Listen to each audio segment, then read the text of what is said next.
There are some months that feel decisive. January is cold certainty.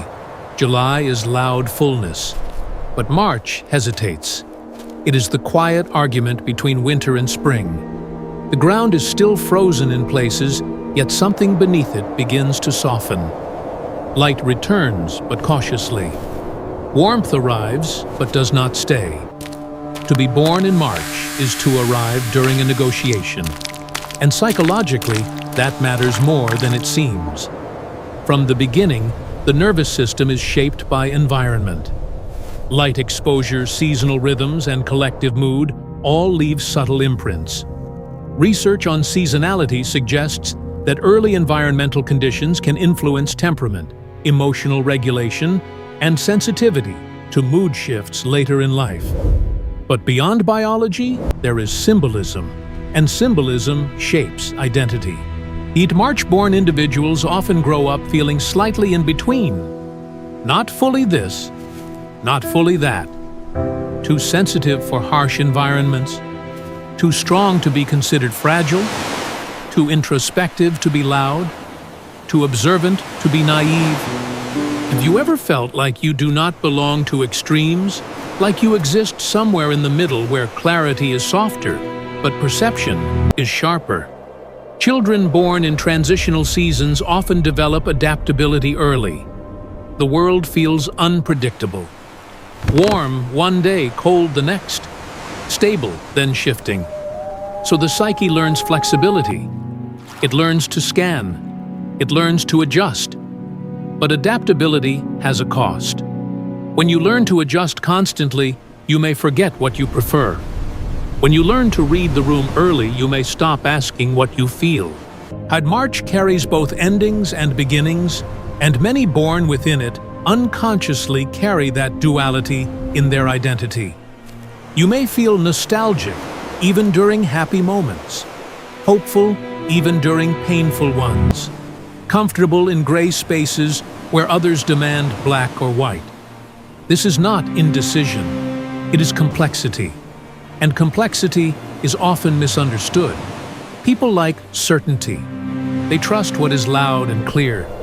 But those born in transitional spaces often speak in nuance. They hesitate before answering. They see both sides. They feel both emotions, joy and melancholy, attachment and distance, dreaminess and realism. It can make childhood confusing. You might have been called moody, or too deep, or hard to figure out. But what if nothing was wrong? What if you were simply reflecting the season you entered through a doorway between what was ending and what was beginning? March does not shout its arrival. It unfolds. And so do you. The in-between child grows into the in-between adult, someone who understands transition better than most. Someone who can sit with uncertainty without collapsing. Someone who senses change before it fully arrives. But sometimes that also means living with a quiet restlessness.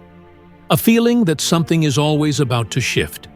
A sense that stability is temporary. And maybe that is the first layer of the March-born psychology, a life lived between worlds. Not lost, not confused, just transitional. Some people feel emotions like passing weather, a brief rain, a quick wind. Then clarity returns. But for many born in March, emotions do not pass so easily. They settle.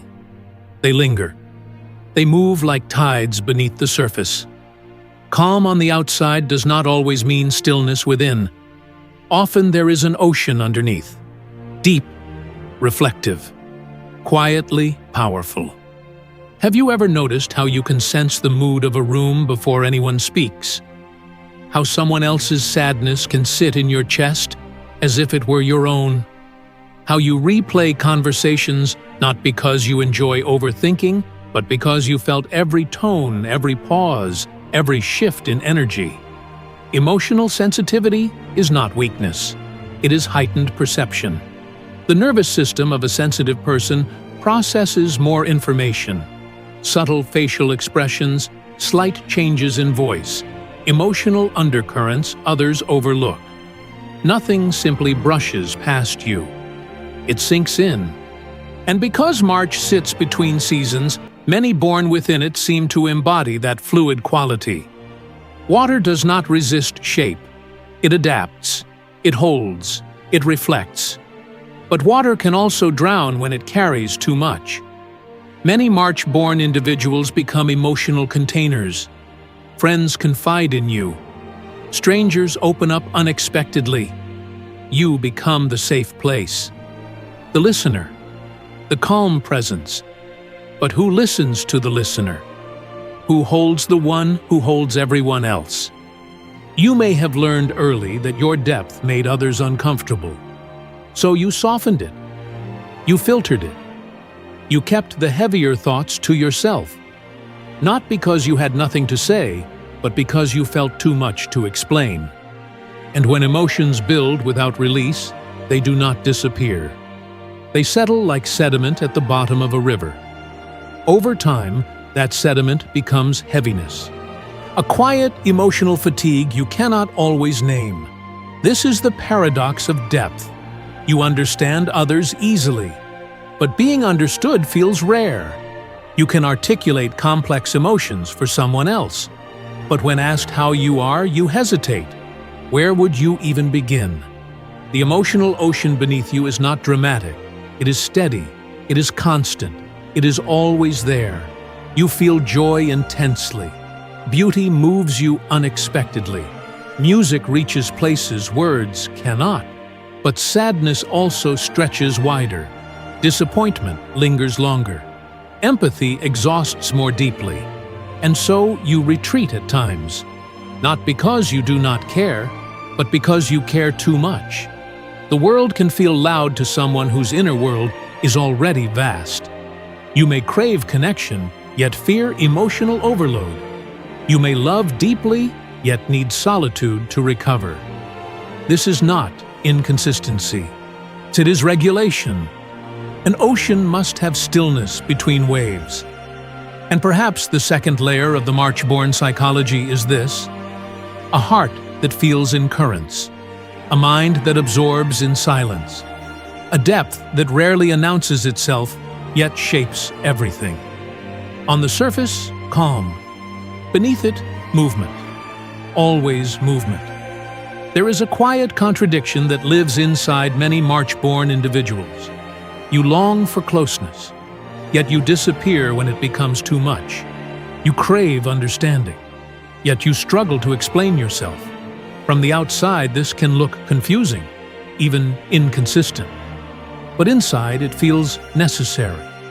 Sensitivity means your nervous system does not simply register connection, it absorbs it. Every conversation carries layers. Words meaning tone, intention, subtext. You do not just hear what someone says, you feel what they mean. And over time, that constant processing becomes heavy. Imagine standing in the rain without shelter. At first, it feels refreshing. Then slowly, it becomes cold. Then exhausting. Emotional closeness can feel the same. Beautiful. Then overwhelming. Then draining. So you step back. Not because you do not value the person, but because your system needs quiet to recalibrate. This is where many misunderstand you. They interpret distance as disinterest, silence as indifference, withdrawal as rejection. But withdrawal is often self-protection, a way to prevent emotional flooding. Highly sensitive individuals are more prone to overstimulation. The brain processes more deeply and for longer periods. After intense interaction, the mind does not simply switch off. It replays, it analyzes, it refeels. And you may lie awake at night revisiting a single sentence someone said, not out of insecurity alone, but because your brain is still metabolizing the experience. And so solitude becomes medicine. Silence becomes restoration. You return to yourself the way a diver returns to the surface for air. Yet this creates inner conflict, because part of you fears that stepping back might cost connection. You wonder if people will think you are distant, cold, unreliable. You may even judge yourself for needing space. Why can others socialize endlessly while you feel depleted after hours? Why does closeness sometimes feel like both comfort and pressure? This tension can lead to guilt. You say yes when you want to say not now. You stay longer than your energy allows. Then later, you collapse into quiet recovery. It becomes a cycle. Engagement, overwhelm, retreat, reflection, repeat. But this pattern is not a flaw. It is regulation trying to happen without shame. The truth is, you are built for depth, not constant exposure. You thrive in meaningful connection, not endless interaction. When your sensitivity is honored, your warmth returns naturally. When it is ignored, withdrawal intensifies. And perhaps the third layer of the March-born psychology is this: a soul that seeks closeness but requires space. A heart that opens fully but cannot stay open without pause. Not distant, not detached, just protecting its own currents. Some people move through life loudly. Their presence is immediately felt. Their thoughts arrive quickly and leave just as fast. But there are others who watch before they speak, who notice before they react, who understand before they respond. And many born in March live in this quieter category. Observation becomes instinct. You walk into a room and sense tension before words confirm it. You notice the micro-expressions, the subtle hesitation in someone's voice, the way laughter changes when it is forced. While others focus on what is being said, you register what is being avoided. This is not magic, it is pattern recognition. The human brain is designed to detect shifts in environment. But in some individuals, this system is more active, more attuned. Studies on sensitivity and introverted processing show increased activity in areas related to depth of processing and empathy.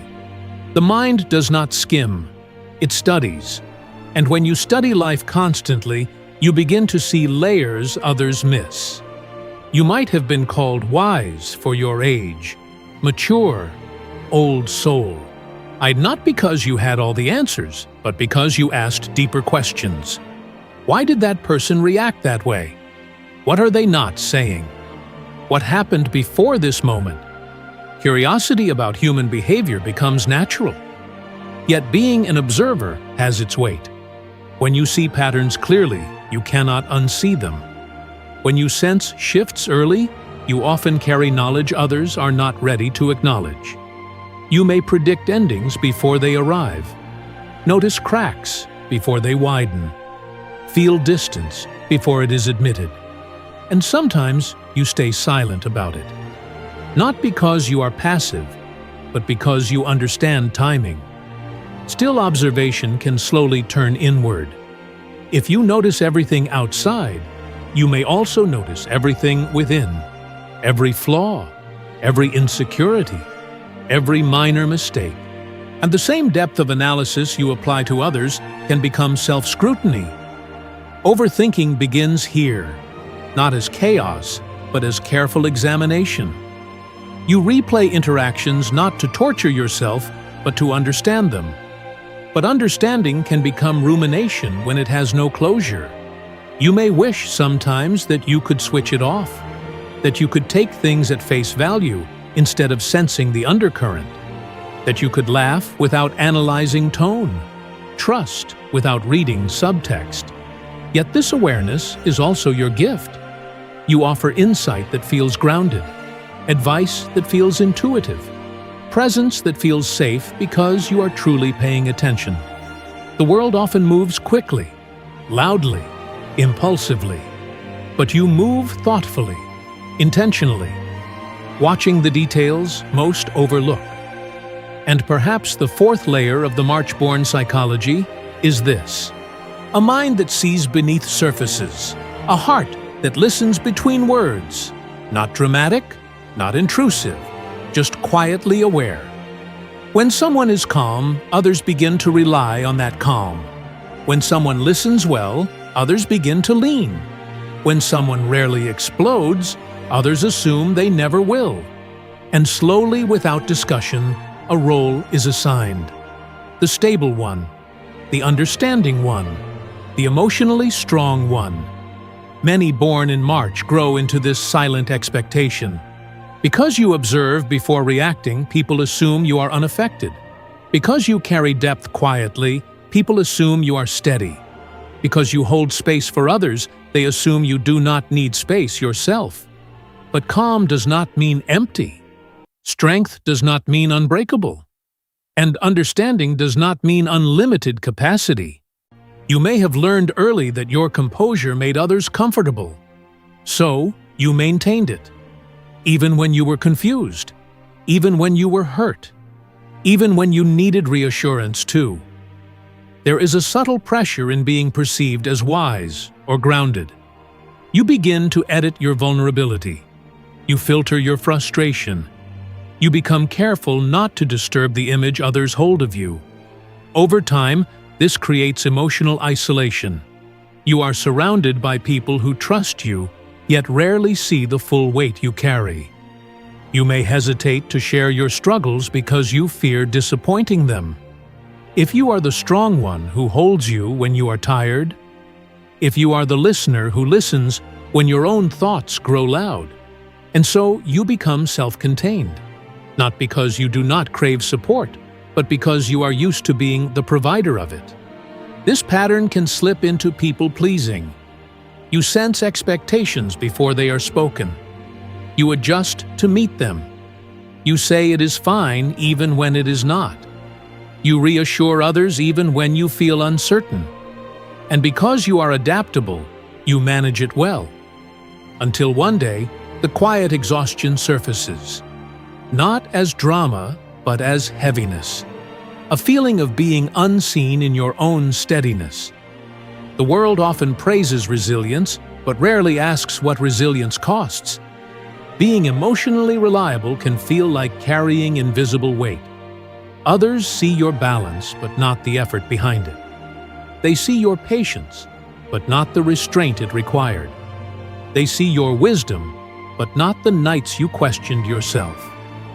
And perhaps the fifth layer of the March-born psychology is this: the burden of being perceived as stable while navigating inner tides, and the quiet fatigue of always being the strong one. Not because you chose the role consciously, but because it slowly chose you. Empathy is beautiful. It allows one human heart to recognize another. It softens conflict. It builds bridges. But empathy without boundaries can slowly dissolve identity.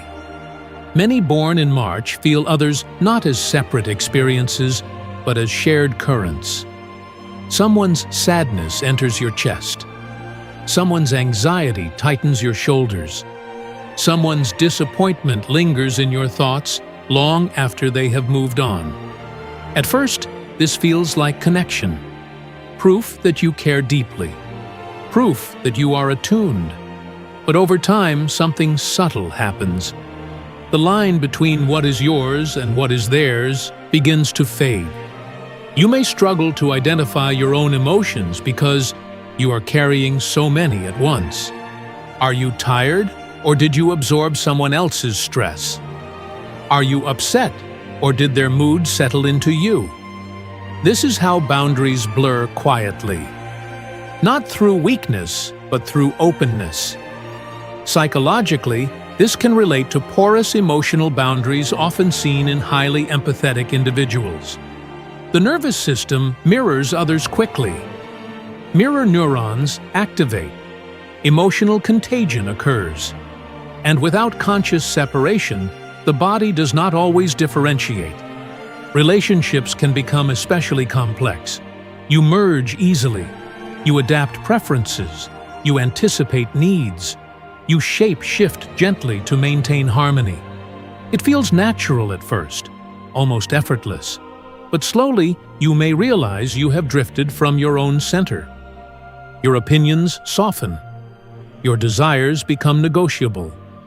your limits stretch. And not because you lack identity, but because connection feels safer than conflict. Yet, when boundaries are unclear, resentment grows silently. You may feel unappreciated without knowing why, drained without visible cause, distant without understanding what shifted. The truth is, identity requires edges.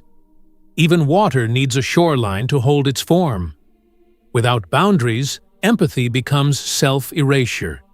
You may begin to crave solitude not just for rest, but to rediscover yourself. To remember what you think when no one else is influencing you. To feel what is truly yours. This does not mean you are meant to detach from others. It means your sensitivity requires structure.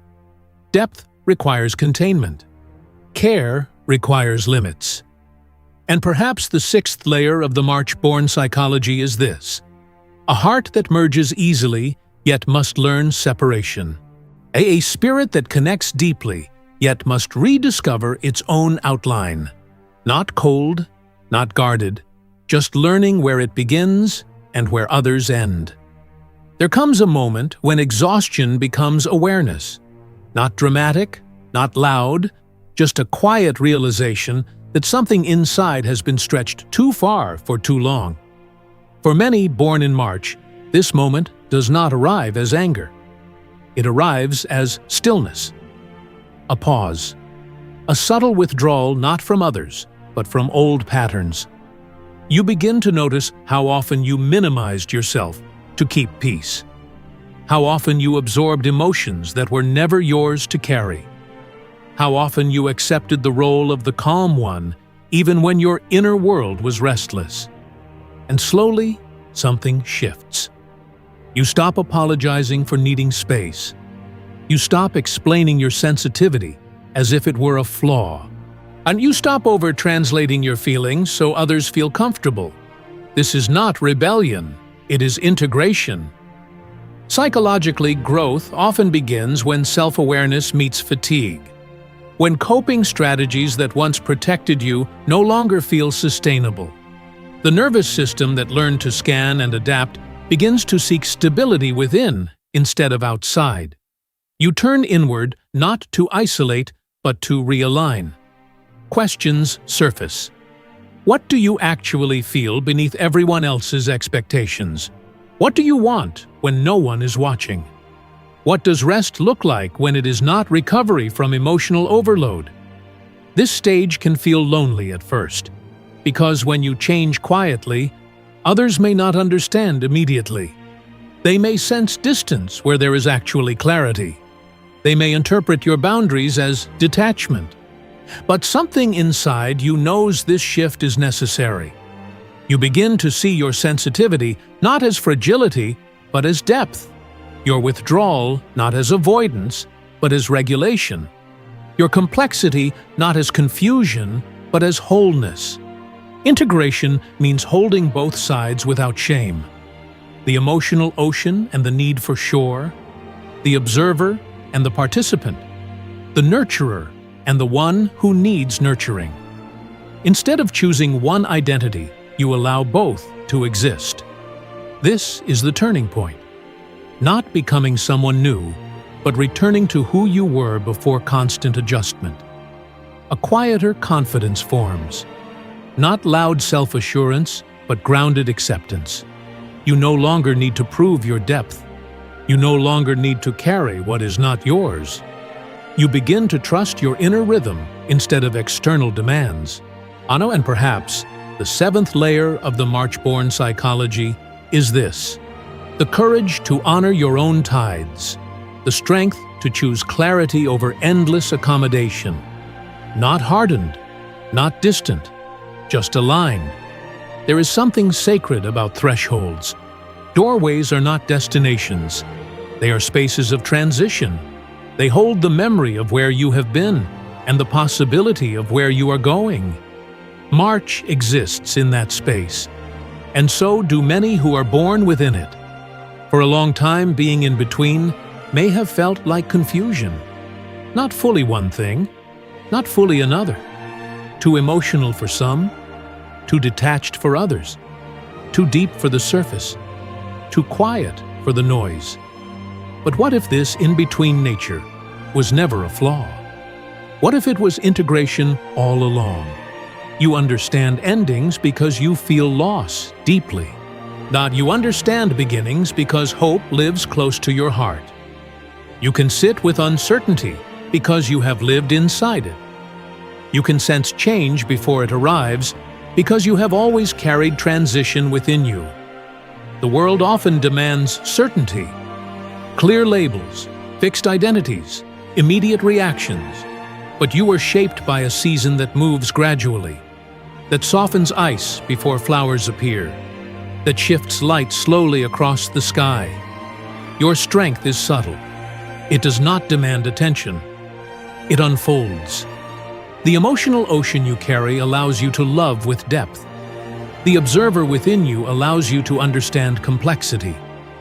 The boundaries you learn to form allow you to protect your peace without losing your warmth.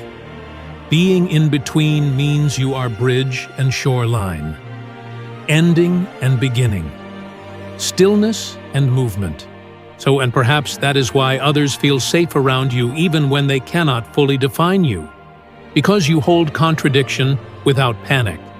You embody change without collapsing. You accept that identity can be fluid and still whole.